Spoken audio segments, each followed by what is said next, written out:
So I heard an audio check being done by Eddie Glaude, which means we have him back. Eddie, jump in. How are you doing, my dear friend? Let me ask you this question. One feature of Donald Trump's comment in response to you was a deeply classed notion that people in the suburbs don't want these working class people invading their communities. And here you are on Thursday. I know you know that we need you're committed to this idea that we need a broad reimagining of the country. How do we speak to those poor, low wage earners who are being demonized in this politics, along with the race baiting at the same time? Well, I think, I think we've got to talk to that and invoke that truth more than we do. I just got frustrated sometimes, even when my staff informed me that nobody had said the two words together, child poverty, in 20 years from a debate stage when I was running in a primary. And so that's what I think the power of that moment where this beautiful woman you saw on that elevator talking about who Joe really was. And so I just want this country to see the truth of communities like the one I live in right now. I grew up in the suburbs, my parents had to get a white couple to pose as them to be able to buy a house there and be the first Black family in the beautiful town of Harrington Park, New Jersey, where I grew up. But I live in a community right now that, the median income here is, according to the last census, $14,000 per household. But we don't mistake wealth with worth in this community, and the dignity and the grace and the goodness and the values, the core values here. I always say, I may have got my BA from Stanford, but my PhD on the streets of Newark from some of the best teachers I've ever had who taught me about human character.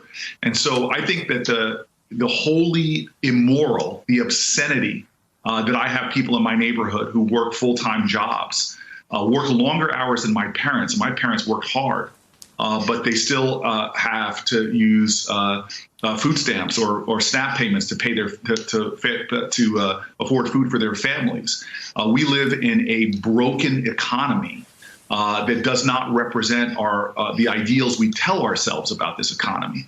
And until we confront that truth as a nation and see the worth and dignity about places and spaces like I live in, then we fail to make manifest the virtues of America that we hail. And so this is the test of this moment for us, not just to reject Donald Trump, because I will say this over and over again. This election is not about him. It's about us. Beating Donald Trump is a floor. It's not the ceiling. It gets us out of a valley. But we have been called by leaders in past generations that we must get to the mountaintop. And that's the difficult work of recognizing and seeing every American and really being a nation of love and that values everyone.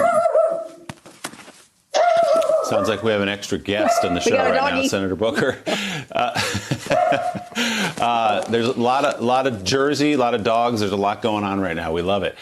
So let me ask you about, I mentioned you're going to be speaking tomorrow night at the convention. Tonight, Kamala Harris will officially become the vice presidential nominee. President Barack Obama, Secretary of State, former Secretary of State Hillary Clinton as well. But I want to ask you about Kamala Harris, who's a good friend of yours and a colleague in the Senate, and ask you what you think specifically she brings to this ticket. She obviously, California is safe for Joe Biden, so that's not a question about the electoral map, but she brings something else. What is that to you? Well, look, I invoke that movie Waiting to Exhale a lot, because I think there was a moment when she was appointed that a lot of us exhale, and that in the incredibly long history of this nation, we have never really seen this kind of ticket, that you have gender diversity, race diversity, that you speak to the powerful immigration history of the truth of who we are, as well as to the cultural majesty that is America, bringing together people from all around the globe. And in so many ways, Kamala is somebody that no matter what road you walk in life, you can see parallels with her path. And so I think a lot of us around this country, in that choice, the first big choice that a presidential nominee has to make, he has shown that we are America that's on the right road, and we are on an inclusive road, and that we recognize our richness that is us. And so Kamala is somebody that I think is really someone who is making America be more seen than we ever have before when it comes to our national politics. Senator Cory Booker, thank you very much for being on with us this morning. Up next, the president is praising the latest far-right fringe candidate to win a Republican primary election. Keep it right here on Morning Joe.